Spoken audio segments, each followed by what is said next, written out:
సవాళ్లు ప్రతి సవాళ్లతో మేడిగడ్డ వేడిగడ్డగా మారిపోయింది. నల్లగొండ వేదికగా కృష్ణా జలాలపై కేసీఆర్ సమరశంఖం పూరిస్తే అటు అధికార కాంగ్రెస్ కూడా తగ్గేదేలా అంటూ మేడిగడ్డ సాక్షిగా తొడగొట్టింది. సీఎం రేవంత్ కేసీఆర్ కామెంట్లు బిగ్ ఫైట్ లో చూద్దాం. ఇలా అసెంబ్లీలో తీర్మానం చేయగానే కాదు, అఖిల పక్షం తీసుకొని పోవాలి ముఖ్యమంత్రి. అధికార పార్టీ అన్ని పార్టీల రాజకీయ నాయకులను ఢిల్లీకి తీసుకొని పోవాలి, ప్రధానమంత్రిని నిలదీయాలి. మా వాటా మాకు వస్తే తప్ప ఊరుకోమని చెప్పాలి. ఆ చెప్పేదాకా మనం కూడా ఎంబడబడాలి. ముఖ్యమంత్రి గారు అఖిలపక్షాన్ని ఢిల్లీకి తీసుకెళ్ళాలి. ముఖ్యమంత్రి గారు అఖిలపక్షాన్ని ఢిల్లీకి తీసుకెళ్తాను. ఒకవేళ శాసనసభలో మీరు వచ్చి మీరు ఆ ప్రతిపాదన పెట్టండి. మా ప్రభుత్వము వినడానికి, ప్రజలకు మేలు జరిగే విధానాలు చేపట్టడానికి స్పష్టంగా ఒక స్పష్టతతో ఉన్నది. నదుల నీళ్ళ మీద నీకు అవగాహన లేదు. నన్ను అడగనట్టు నేను చెప్పు కదా, అడిగే సంస్కారం ఉంటుందా, తెలివి ఉంటుందా? అన్నా ఏందే ఇట్లా అంటాను, కేఆర్ఎంకి అప్పచెప్పమంటాను. ఎవరిని అడిగినా చెప్పుతుంటాం కదా. మీకు తెలివి లేకపోతే అప్పచెప్పుడు, ఆగమవుడు, బడ్జెట్ ఆపి తీర్మానం పెట్టుడు. శాసనసభలో చర్చకు కూడా మీరు రాలేదు. శాసనసభలో జరిగిన చర్చలో మీరు పాల్గొనలేదు. శాసనసభకే మీరు రావడానికి కాలు విరిగిందనే ఒక నెపాన్ని అడ్డం పెట్టుకున్నారు.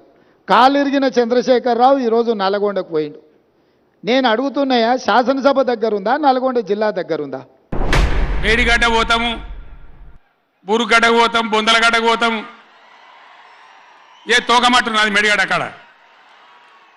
మీ బండారం బిడ్డ ఈ స్టేజ్ మీద కూర్చున్న నాయకులు మేము అవుతున్నామో, ఈ అసెంబ్లీ అయిపోయిన తర్వాత మేము కూడా అడిగి పోతాం, మీ చరిత్ర మొత్తం ఎండగడతాం. ఆయనకు భాగస్వామ్యం లేకపోతే ఇంత అల్కగా మాట్లాడతాడా?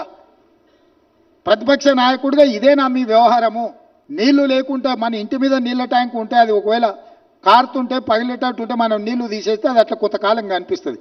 నీళ్లు నింపితే 2 రోజులకు అది కూలిపోతుంది. సేమ్ ఈరోజు మేడిగడ్డ బ్యారేజ్ కానీ, సుందిళ్ళ కానీ, అన్నారంలో నీళ్లు నింపలేదు.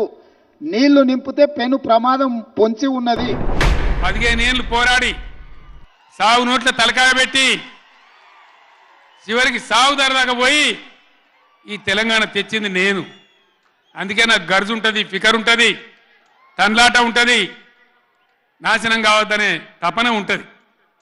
దీన్ని అర్థం చేసుకొని ఎప్పుడు యాక్షన్ కార్యక్రమాలకు పిలిపించినా ప్రభుత్వం యొక్క దమన నీతిని ఎండగట్టి చేయాలి, చాలా చేయాల్సి ఉంటుంది. సాగు నోట్లో తలబెట్టి నేను తెలంగాణ సాధించిన అని మళ్ళీ 1 కోటి 1వసారి అబద్ధం చెప్పిండు. 2 సార్లు ముఖ్యమంత్రి పదవి ఇచ్చారు. 10 సంవత్సరాలు ఈ రాష్ట్రాన్ని పట్టి పీడించినావు, దోసుకున్నావు.